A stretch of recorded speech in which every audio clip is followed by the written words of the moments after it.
solemnly swear I, John Fitzgerald Kennedy, do solemnly swear that you will faithfully execute the office of President of the United States that I will faithfully execute the office of President of the United States and will, to the best of your ability, to the best of my ability, preserve, protect, and defend the Constitution of the United States. Preserve, protect, and defend the Constitution of the United States. So help you God.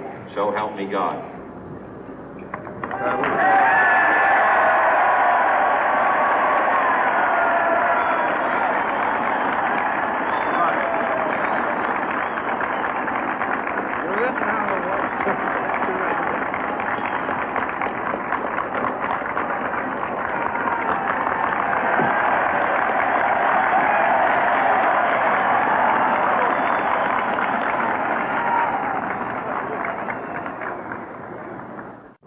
Vice President Johnson, Mr. Speaker, Mr. Chief Justice, President Eisenhower, Vice President Nixon, President Truman, Reverend clergy, fellow citizens. We observe today not a victory of party, but a celebration of freedom, symbolizing an end as well as a beginning, signifying renewal as well as change.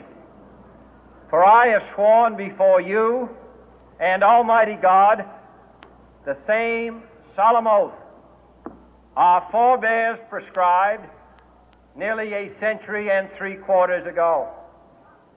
The world is very different now, for man holds in his mortal hands the power to abolish all forms of human poverty and all forms of human life. And yet the same revolutionary beliefs for which our forebears fought are still at issue around the globe. The belief that the rights of man come not from the generosity of the state, but from the hand of God. We dare not forget today that we are the heirs of that first revolution. Let the word go forth from this time and place to friend and foe alike that the torch has been passed to a new generation of Americans born in this century, tempered by war, disciplined by a hard and bitter peace, proud of our ancient heritage, and unwilling to witness or permit the slow undoing of those human rights to which this nation has always been committed and to which we are committed today at home and around the world.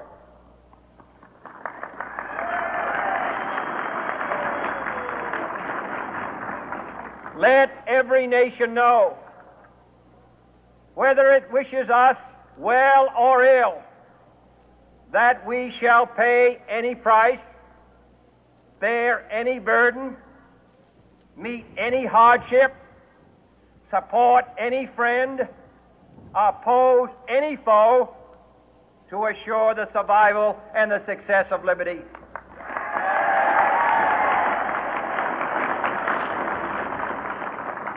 This much we pledge and more.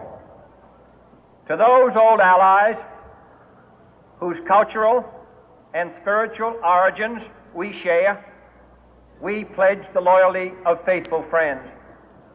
United, there is little we cannot do in a host of cooperative ventures. Divided, there is little we can do, for we dare not meet a powerful challenge at odds and split asunder. To those new states whom we welcome to the ranks of the free, we pledge our word that one form of colonial control shall not have passed away merely to be replaced by a far more iron tyranny.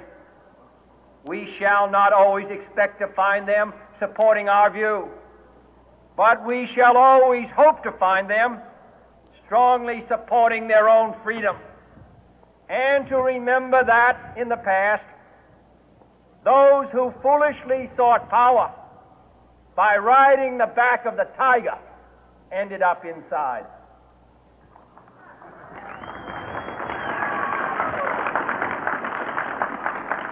To those people in the huts and villages of half the globe struggling to break the bonds of mass misery, we pledge our best efforts to help them help themselves for whatever period is required, not because the communists may be doing it, not because we seek their votes, but because it is right. If a free society cannot help the many who are poor, it cannot save the few who are rich.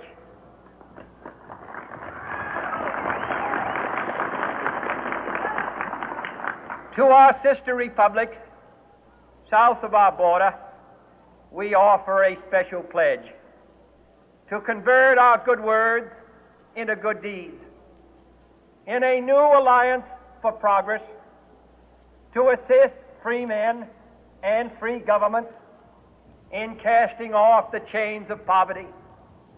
But this peaceful revolution of hope cannot become the prey of hostile powers.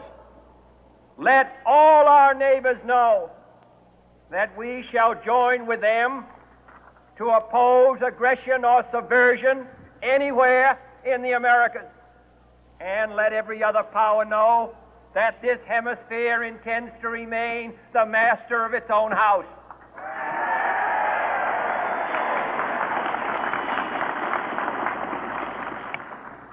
To that World Assembly of Sovereign States, the United Nations, our last best hope, in an age where the instruments of war have far outpaced the instruments of peace, we renew our pledge of support to prevent it from becoming merely a forum for invective, to strengthen its shield of the new and the weak, and to enlarge the area in which its writ may run.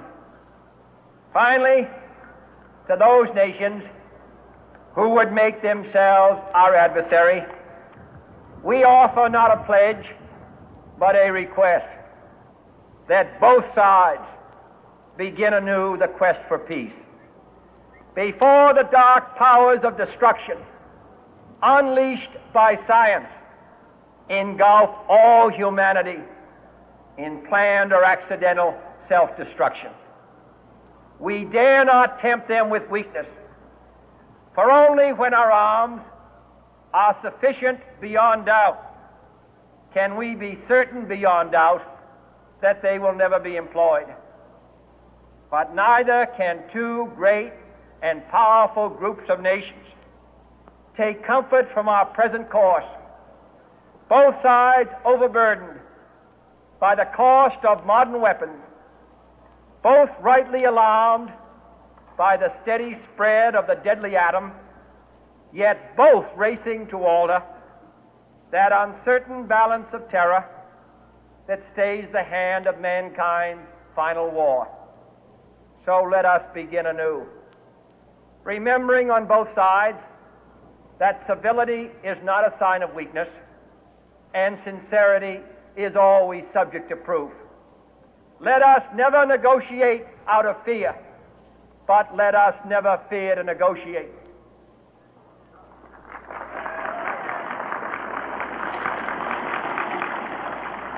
Let both sides explore what problems unite us, instead of belaboring those problems which divide us. Let both sides, for the first time, formulate serious and precise proposals for the inspection and control of arms, and bring the absolute power to destroy other nations under the absolute control of all nations.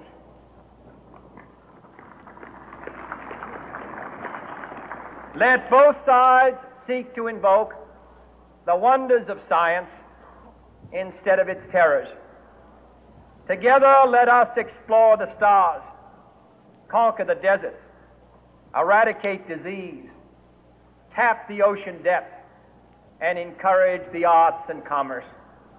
Let both sides unite to heed in all corners of the earth the command of Isaiah to undo the heavy burden and let the oppressed go free.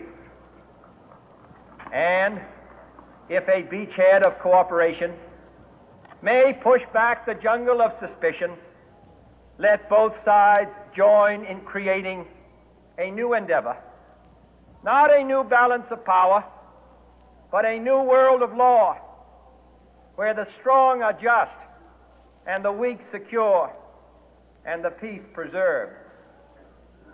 All this will not be finished in the first 100 days, nor will it be finished in the first 1,000 days, nor in the life of this administration, nor even perhaps in our lifetime on this planet. But let us begin.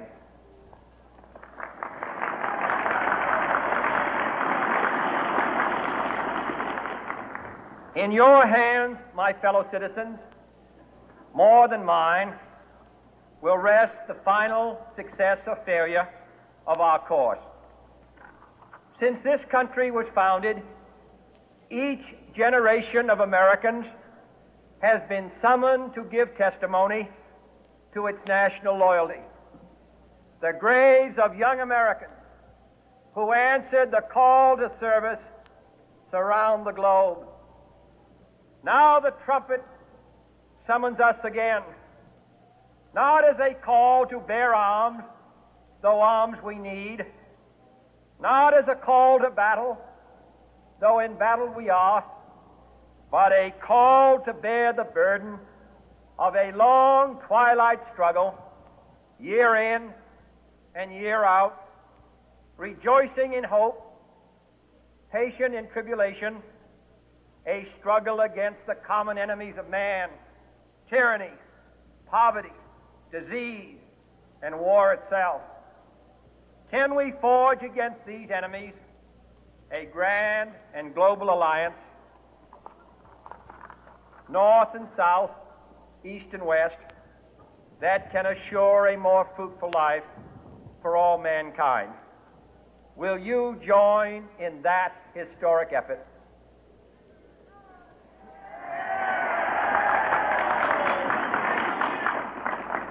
In the long history of the world, only a few generations have been granted the role of defending freedom in its hour of maximum danger. I do not shrink from this responsibility. I welcome it.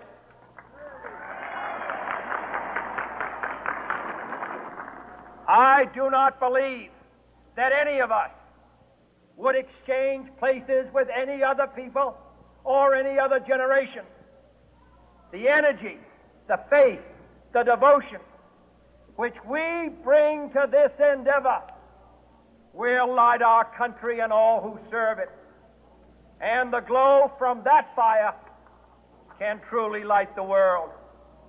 And so, my fellow Americans, ask not what your country can do for you, ask what you can do for your country.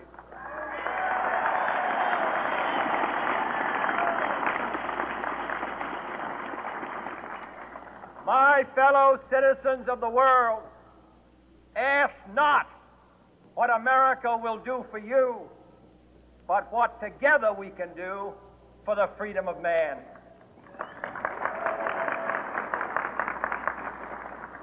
Finally, whether you are citizens of America or citizens of the world, ask of us here the same high standards of strength and sacrifice which we ask of you. with a good conscience, our only sure reward, with history the final judge of our deeds, let us go forth to lead the land we love, asking His blessing and His help, but knowing that here on earth God's work must truly be our own.